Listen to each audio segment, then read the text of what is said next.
ধর্ম কেন করব আমরা? সবাই বলেন না, কি বর্তমান বুদ্ধিজীবীরা আরো বিশেষ করে বলেন কি ধর্ম ধর্ম ধর্ম করছে, কেন ধর্ম করব? ধর্মই কেবল দিতে পারে এই আনন্দ। আর ধর্ম আমাদেরকে ডিফারেন্সিয়েট করে দুটো জিনিস, পশু আর মানুষের থেকে পার্থক্য তৈরি করে এই ধর্ম। পশু আর মানুষের মধ্যে কোনো পার্থক্য নেই। শাস্ত্র বলে আহার নিদ্রা ভয় মৈথুন, এগুলো মানুষেরও আছে পশুরও আছে। দেখুন, প্রত্যেকটা মানুষ খায়, পশুও খায়। প্রত্যেকটা মানুষও ঘুমায়, পশুরাও ঘুমায়। প্রত্যেকটা মানুষ তারা ভয় পায়, পশুরাও ভয় পায়। মানুষও সন্তানের জন্ম দেয়, পশুরাও দেয়। একটাই ডিফারেন্স তাদের সঙ্গে, ধর্ম ছাড়া মানুষ পশুর তুল্য। এই ধর্মই মানুষকে পশুর থেকে ডিফারেন্সিয়েট করে। সেই স্বামী বিবেকানন্দকে চিঠিতে লিখেছিলেন বলরাম বসু। বাগবাজারে যদি আসেন বলরাম মন্দির দেখবেন, ঠাকুর শ্রী রামকৃষ্ণ থাকাকালীন ঠাকুর শ্রী রামকৃষ্ণের সেবা যত্ন করতেন যারা, দু চারজনের মধ্যে ছিল বলরাম বাবু। স্বামীজিকে একটা চিঠিতে বলরাম বাবু লিখেছিলেন যে নরেন, তখনও নরেন্দ্রনাথ বিবেকানন্দ হননি, লন্ডনে বিবেকানন্দ বইটাতে বলছে, নরেন, মহাপুরুষের সেবা করে আমার তেমন কিছুই হলো না।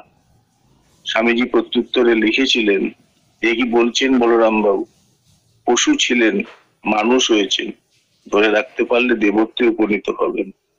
ধর্ম আমাদেরকে পশুত্ব থেকে মনুষ্যত্বে নিয়ে আসে।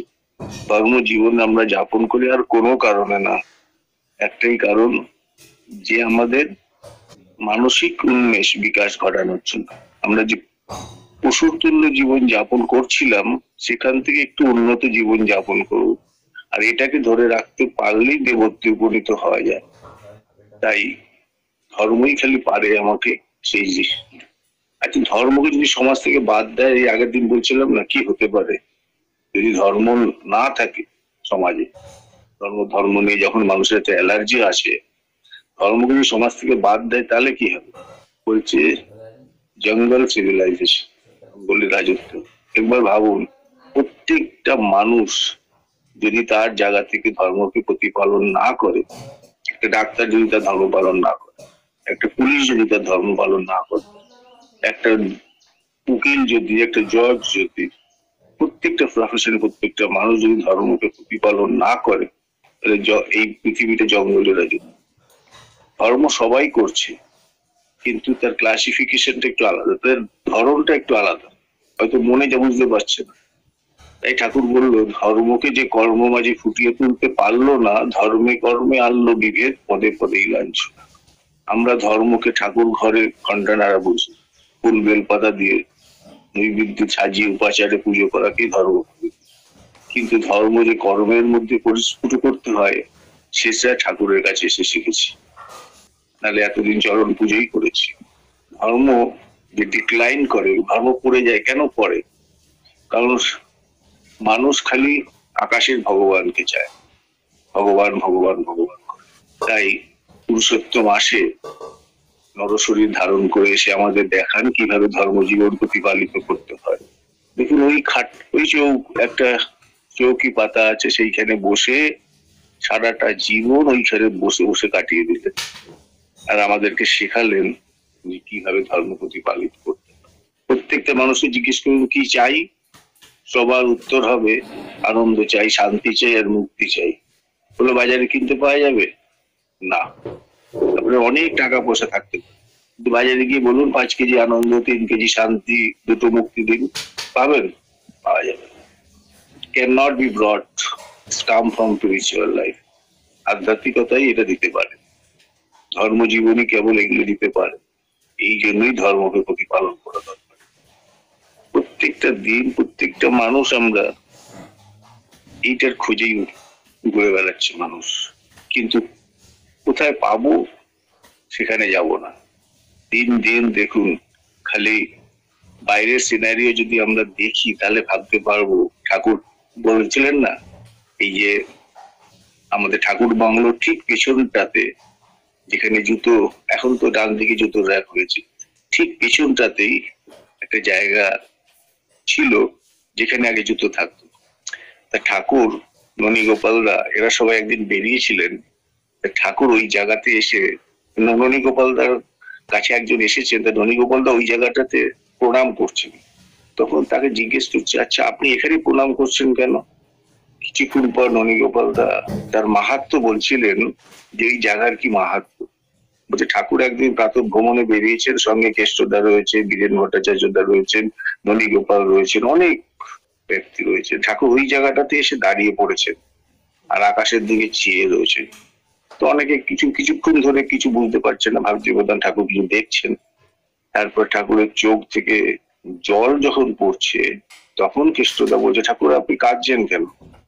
অনেকক্ষণ পরে ঠাকুরের সঙ্গীত যখন ফিরে এসেছে, ঠাকুর বলছে, সামনে শুধু নরকঙ্কাল নরকঙ্কাল নরকঙ্কাল বলে এমন দিন আসছে যেদিন খালি নরমুন্ডু দেখতে পাচ্ছে। বর্তমান যুগ আমরা সেই মাঝে মধ্যে সেই জায়গা ভাবছে, দেখুন প্র্যাকটিক্যালকে ছেড়ে দিলে চলবে না। তো আমরা দেখতে পাচ্ছি যেটা দ্বিতীয় বিশ্বযুদ্ধের পর তৃতীয় বিশ্বযুদ্ধের আয়োজন শুরু হয়ে গেছে। সোভিয়েত ইউনিয়ন, রাশিয়া বলছে এমন এমন মরণাস্ত্র তৈরি করছে, বলছে মানুষকে আর ডাইরেক্ট মারতে হবে না, সমুদ্রের মধ্যে এমন ক্ষেপণাস্ত্র নিক্ষেপ করা হবে যেটা 1000 ফিট জলস্ফীতি ঘটবে, যে তার উপকূলবর্তী এলাকাকে পুরো জড় প্লাবনে ভাসিয়ে দেবে। আমেরিকা বলছে আমরা এখন আবার নিউক্লিয়ার আবিষ্কার করবো, মানে ইনভেনশন করবো নতুন করে। সেই সিচুয়েশন চলে আসছে চারিদিকে। আপনি বলছি, ঠাকুর বলে, কেষ্টদা জিজ্ঞেস করেছিল, ঠাকুর তাহলে এর থেকে বাঁচার উপায়? বলছে আমি যা বললাম, আমি যত জোরের সাথে বলেছি আপনারা তত শৈথিল্যের সাথে অবমাননা করেছেন।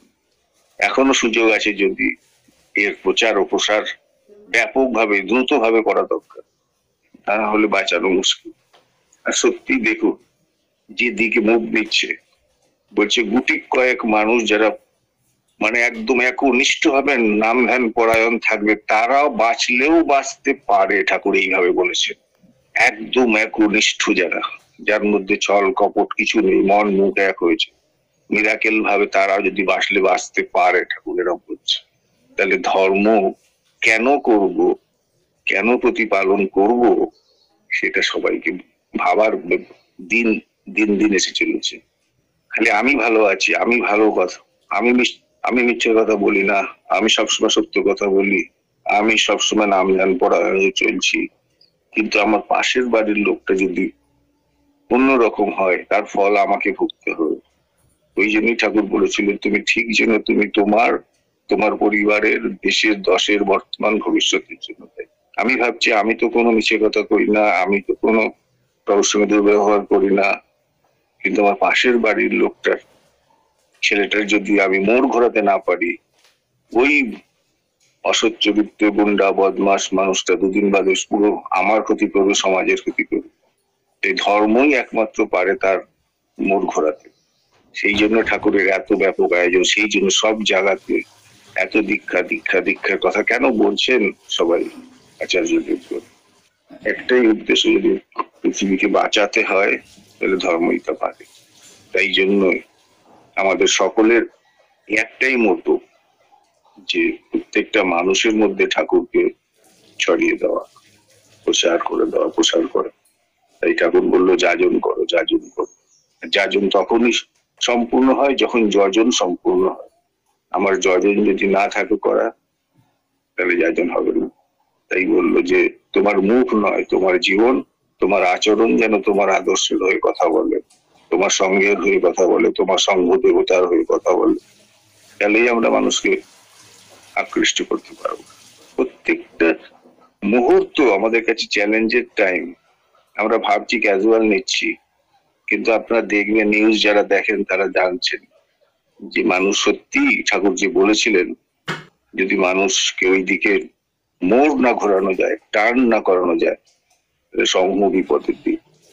তথাপি আমরা যারা ঠাকুরকে ধরেছি, তাদের একটাই আশা, একটাই ভরসা, যদি আমরা ঠাকুরের কথা এখনো, যদি, কারণ ঠাকুর সত্যানুসরণে যদি দুপুরই বেশি জোর দিয়েছেন, যদি ভালো চাও তো জ্ঞান অভিমান ছাড়ো, যদি ভালো চাও তো অপরের মৃত্যু কামনা করো না, যদি যদি সব জায়গায় দেখুন কতগুলো কথার মধ্যে যদি যদি নিজের মৃত্যু অপছন্দ করে কাউকে মর বলো না, কারণ ঠাকুর আমার উপর ছেড়ে দিয়েছে আমি কি চাই। তা আমার উপর অপশনটা যে আমি যদি চাই তাহলেই হবে। তা আমরা যারা প্রতিদিন সৎসঙ্গে অনলাইন সৎসঙ্গে যুক্ত করি, অফলাইন সৎসঙ্গে যুক্ত হই, তারা যেন যাজনটা ব্যাপক অর্থে করে। এর আগের দিন এক দাদা এসেছিলেন, খুব সুন্দর প্রসঙ্গ করেছিলেন, সেখানে বলেছিলেন আমরা যজন করি, যাজন কি করি, সত্যিই যাজন করি কম। কারণ আমরা যাজন যদি করি, যাজন ব্যর্থ হয় না, বললেন না টুডে আর টুমোরো, একদিন তাকে ঠাকুরের কাছে আসতেই হবে। কারণ মানুষ দেখে আমি যা বলি আমি তা করি কিনা। আপনি আচরি ধর্ম ঠাকুর বলেছে পরের শেখাও। আমি একটা জীবন তোমাদের সামনে রেখে গেছি, কেন ঠাকুর জীবন এরম ভাবে করে গেলেন, সেরকম ঠাকুর বললো আপনি আচরি ধর্ম। যাজন না করলে বাঁচানো যাবে না। পারিপার্শ্বিককে যদি ঠাকুরের ভাবনায় আমরা না ঢোকাতে পারি, তাহলে কিন্তু খুব, যতই আমরা সৎসঙ্গ করি যাই করি, কারণ দেখুন আজ আমরা পার্সেন্টেজ ওয়াইজ যদি দেখি, 90% মানুষ খালি চরণ পুজো করে, 10% মানুষ যারা চরণ পুজো করে, তাহলে 90% আর 10% যে রেশিওটা দেখুন, এদেরকে ঠিক করে আনা মুশকিল যদি না আমরা এর ইকুয়েশনটা ভাঙতে পারি। তাই একটাই উপায় আমাদের, যে যাজন করা, প্রচুর প্রচুর যাজন করা, ঠাকুরের কথা সর্বত্র সর্বক্ষণ বলা, তাহলেই আমরা এই জায়গাটার মোড় ঘোরাতে পারবো। আমার সকলের এখানে উপস্থিত সকল অকৃত্রিম অকপরতার সহিত আমার পরম পিতার চরণে সকলের মঙ্গল কামনা করি। জয় গুরু।